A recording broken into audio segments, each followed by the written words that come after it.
Um curso em milagres. Capítulo 23. A guerra contra ti mesmo. 2. As leis do caos.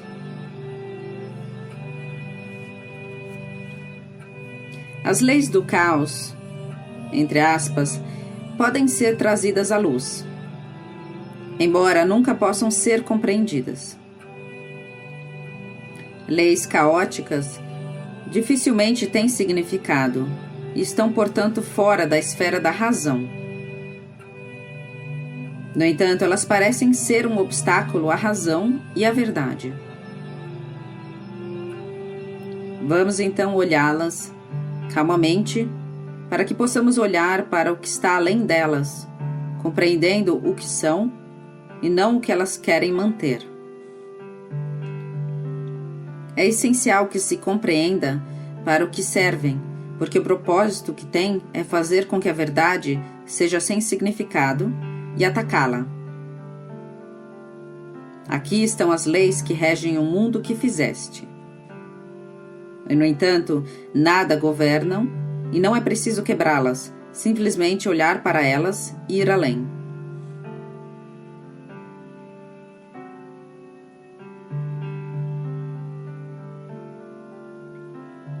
A primeira lei caótica é que a verdade é diferente para cada um.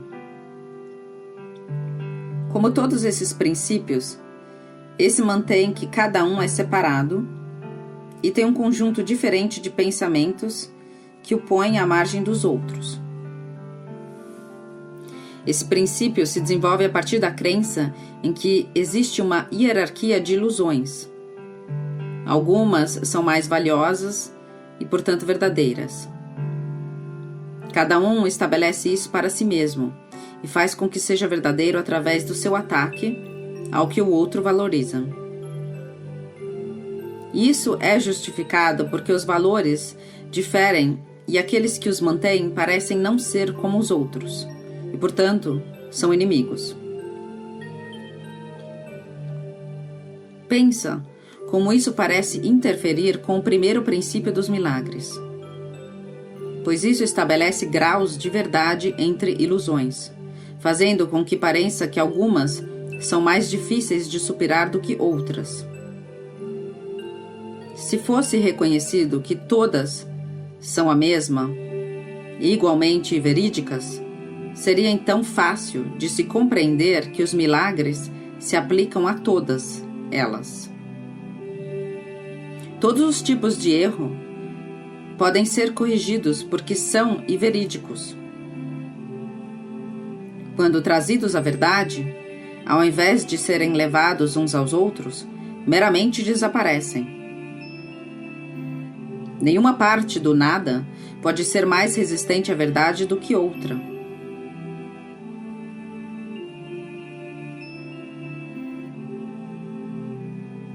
A segunda lei do caos, de fato valorizada por todos os adoradores do pecado, é que cada um não pode deixar de pecar e, portanto, merece ataque e morte. Esse princípio, estreitamente relacionado com o primeiro, é a exigência de que os erros pedem punição e não correção, pois a destruição daquele que faz o erro coloca-o além da correção e além do perdão. O que ele fez é assim interpretado como uma sentença irrevogável sobre si mesmo, a qual o próprio Deus não tem poder de superar. O pecado não pode ser redimido, sendo a crença segundo a qual o Filho de Deus pode cometer equívocos pelos quais a sua própria destruição venha a ser inevitável. Pensa no que isso parece fazer com o relacionamento entre pai e filho. Agora, aparentemente, eles nunca mais poderão ser outra vez, pois um deles não pode deixar de estar sempre condenado, e pelo outro. Agora eles são diferentes e inimigos. E o seu relacionamento é de oposição, assim como os aspectos separados do filho só se encontram para conflituar, não mais para unir-se. um venha ser fraco e o outro forte, através da sua derrota. E o medo de Deus e uns dos outros agora aparenta ser razoável e se faz real devido ao que o Filho de Deus fez a ambos, a si mesmo e ao seu Criador.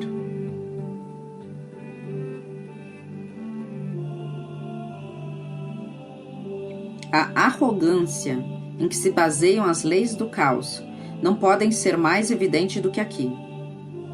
Aqui está um princípio que pretende definir o que o Criador da realidade tem que ser, e o que ele tem que pensar, e o que ele tem que acreditar, e como ele tem que responder acreditando nisso. Nem mesmo se considera necessário perguntar-lhe acerca da verdade do que foi estabelecido para que ele creia. Seu filho pode dizer-lhe isso, e ele não tem senão a escolha de aceitar a sua palavra ou de estar equivocado. Isso conduz diretamente à terceira crença absurda, que parece fazer com que o caos seja eterno. Pois se Deus não pode estar equivocado, ele tem que aceitar a crença do seu filho acerca do que ele é e odiá-lo por isso. Vê como o medo de Deus é reforçado por esse terceiro princípio. Agora vem a ser impossível voltar-se para ele pedindo ajuda na miséria. Pois agora ele veio a ser o inimigo, entre aspas, que a causou, a quem é inútil apelar.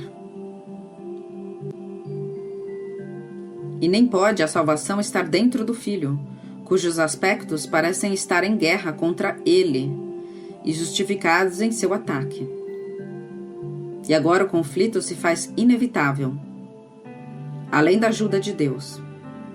Pois agora a salvação não pode deixar de ser impossível, porque o Salvador veio a ser o inimigo. Não pode haver nenhuma libertação, nem é possível escapar. Assim, a expiação vem a ser um mito, e a vingança, não o perdão, é a vontade de Deus. A partir de onde tudo isso começa, não há nenhuma ajuda à vista que possa ser bem-sucedida. Só a destruição pode ser o resultado. E o próprio Deus parece estar ao lado da destruição, para dominar o seu filho. Não penses que o ego fará com que sejas capaz de achar um meio de escapar do que ele quer. Essa é a função deste curso, que não valoriza o que o ego estima.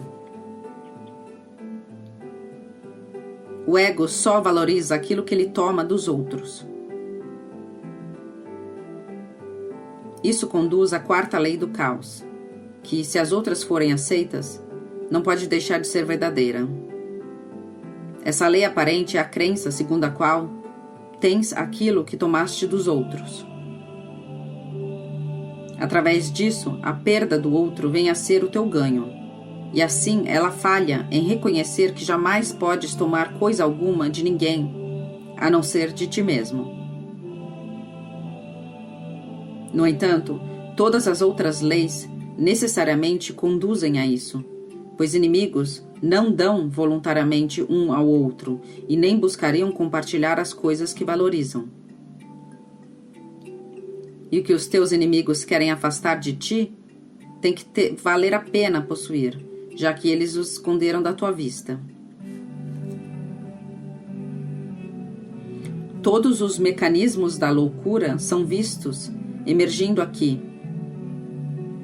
O inimigo, entre aspas, que se faz forte por manter oculta a herança valiosa, que deveria ser tua, a tua posição, que é justificada assim como o ataque pelo que foi mantido a parte de ti. E a perda inevitável que o teu inimigo não pode deixar de sofrer para te salvar. Assim, os culpados protestam em favor de sua inocência, entre aspas. Se não tivessem sido forçados, a esse vil ataque pelo comportamento inescrupuloso do inimigo, eles teriam respondido apenas com benignidade.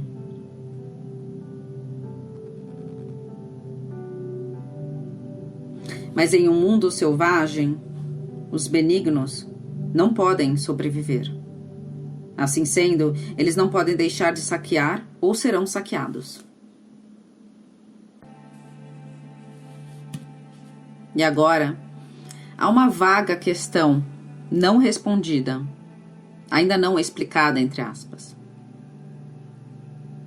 O que é essa coisa preciosa? Essa pérola de valor inestimável, esse tesouro secreto a ser arrancado com justa ira desse inimigo tão traidor e astuto? Não pode deixar de ser aquilo que queres, mas que nunca achaste. E agora compreendes, entre aspas, a razão por que não o achaste. Pois isso foi tomado de ti por esse inimigo e escondido aonde não pensarias sequer em olhar.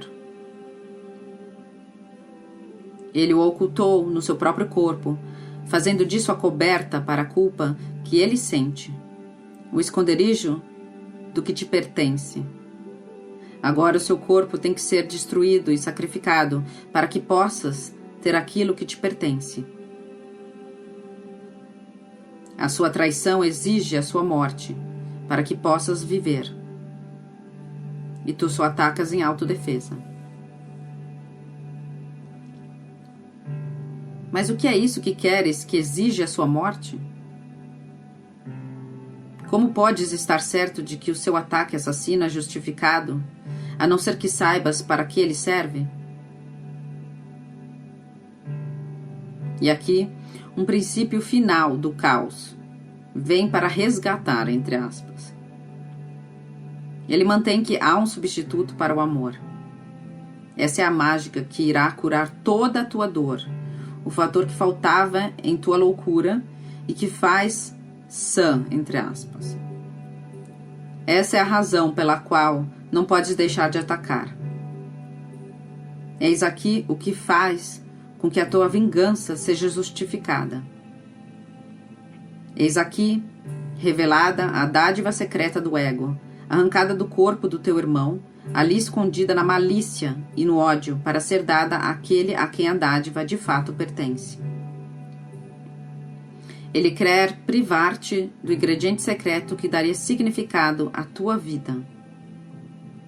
O substituto para o amor, nascido da tua inimizade para com teu irmão, tem que ser a salvação. Não há nenhum substituto para ele, e existe apenas um. E todos os teus relacionamentos não têm senão o propósito de se apoderar dele e fazer com que seja teu.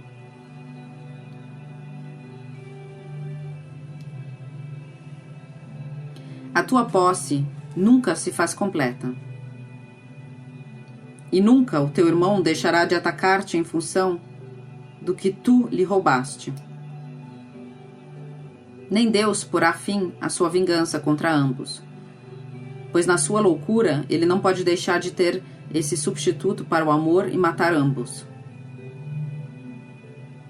Tu, que acreditas que caminhas na sanidade, com os pés em terra sólida, e através de um mundo no qual é possível achar um significado, considera isso.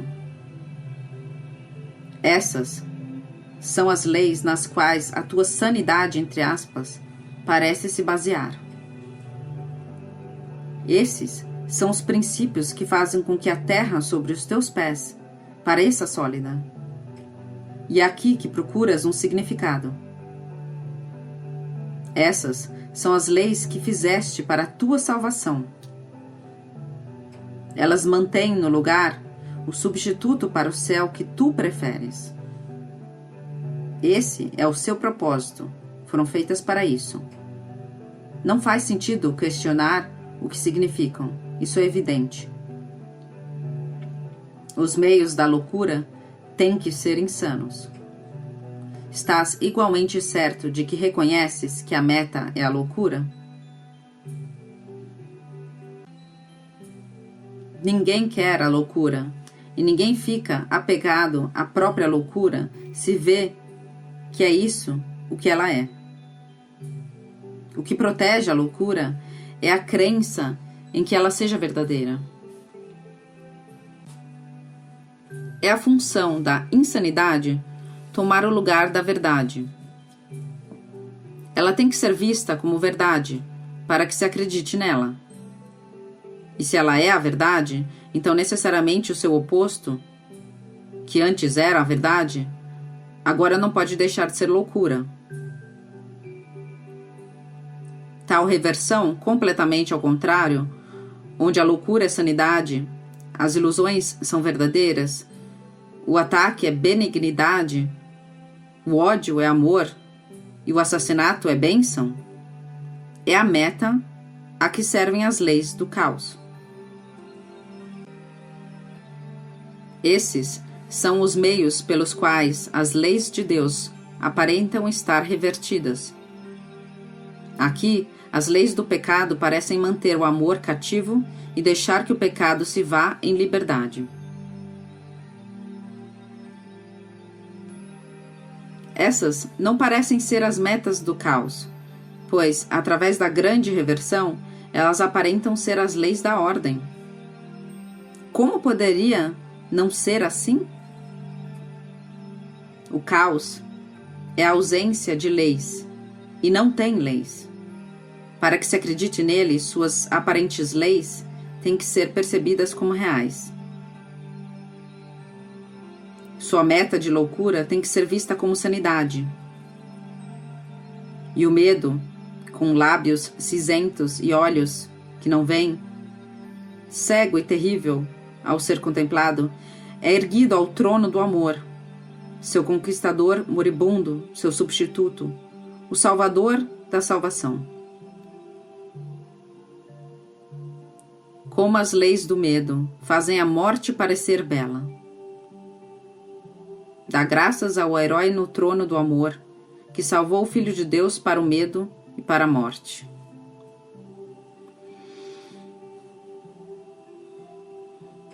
Entretanto, como é possível que se possa acreditar em semelhantes leis? Existe um estranho instrumento que possibilita isso. Ele nem sequer deixa de ser familiar. Nós já vimos como ele parece funcionar muitas vezes antes. Na verdade, ele não funciona. Entretanto, nos sonhos, onde só as sombras desempenham papéis principais, ele parece muito poderoso. Nenhuma lei do caos poderia compelir a crença a não ser através da ênfase na forma e na desconsideração do conteúdo. Ninguém que pense que qualquer uma dessas leis é verdadeira vê o que ela diz. Algumas das formas que tomam parecem ter significado. E isso é tudo. Como é possível que algumas formas de assassinato não signifiquem morte? É possível que um ataque sob qualquer forma seja amor? Que forma de condenação é uma bênção? Quem pode fazer com que o seu próprio Salvador seja impotente e achar a salvação? Não permitas que a forma do ataque a ele te engane. Não podes buscar danificá-lo e ser salvo. Quem pode achar segurança contra o ataque, voltando-se contra si mesmo? Como pode ter importância a forma que essa loucura tome? É um julgamento que derrota a si mesmo, condenando o que diz que quer salvar. Não te enganes quando a loucura toma uma forma que pensas ser bela. Aquilo que tensiona a tua destruição não é teu amigo. Afirmarias, pensarias que é verdade, que não acredita nessas leis sem sentido e nem age de acordo com elas. E quando olhas para o que elas dizem, não se pode acreditar nelas. Irmão, tu acreditas nelas. Pois de que outra maneira poderias perceber a forma que tomam com um conteúdo como esse? É possível que quaisquer dessas formas se mantenham? No entanto, acreditas nelas pela forma que tomam e não reconheces o conteúdo. Ele nunca muda. Podes pintar lábios cor-de-rosa em um esqueleto, vesti-lo com o que é belo, agradá-lo e mimá-lo e fazê-lo viver? E podes ficar contente com uma ilusão que estejas vivendo?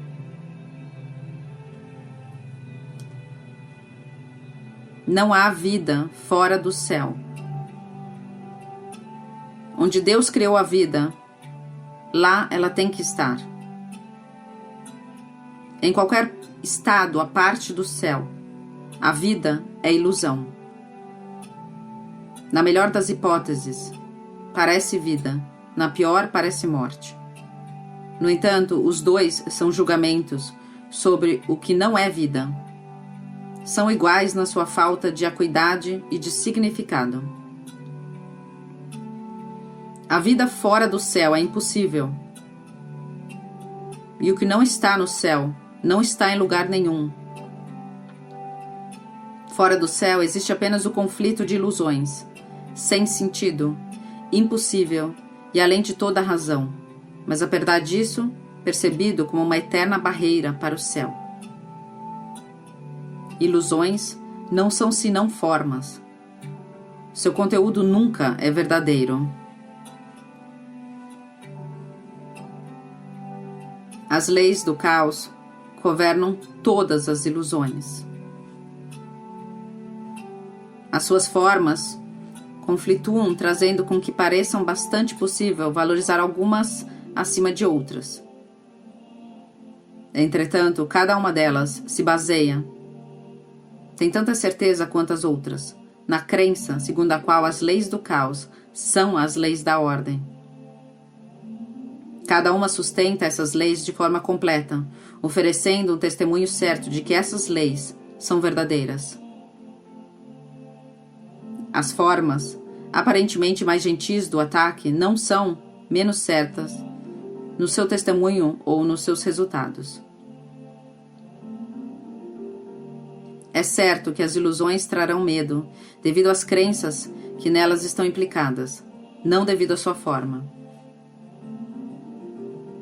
E a falta de fé no amor, sob qualquer forma, testemunha a realidade do caos.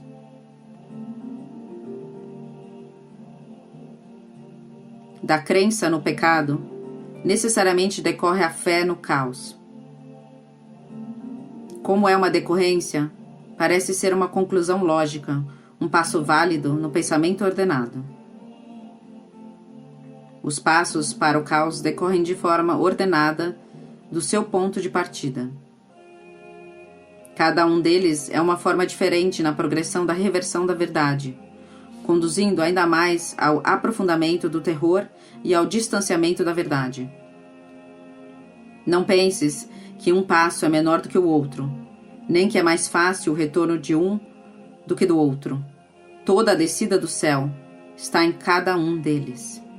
E onde o teu pensamento começa, lá ele tem que terminar. Irmão, não des nenhum passo para a descida ao inferno, pois tendo dado um, não reconhecerás o resto pelo que eles são. E eles seguir-se-ão. O ataque, sob qualquer forma, colocou o teu pé sobre a escadaria tortuosa que conduz para longe do céu. No entanto, a qualquer instante, é possível que tudo isso seja desfeito. Como podes saber se escolheste os degraus do céu ou o caminho do inferno? Bem facilmente. Como te sentes? A paz está na tua consciência? Estás certo da direção que estás indo? E estás seguro de que a meta do céu pode ser alcançada? Se não, caminhas sozinho. Pede então ao teu amigo que se una a ti, que dê a certeza de onde vais.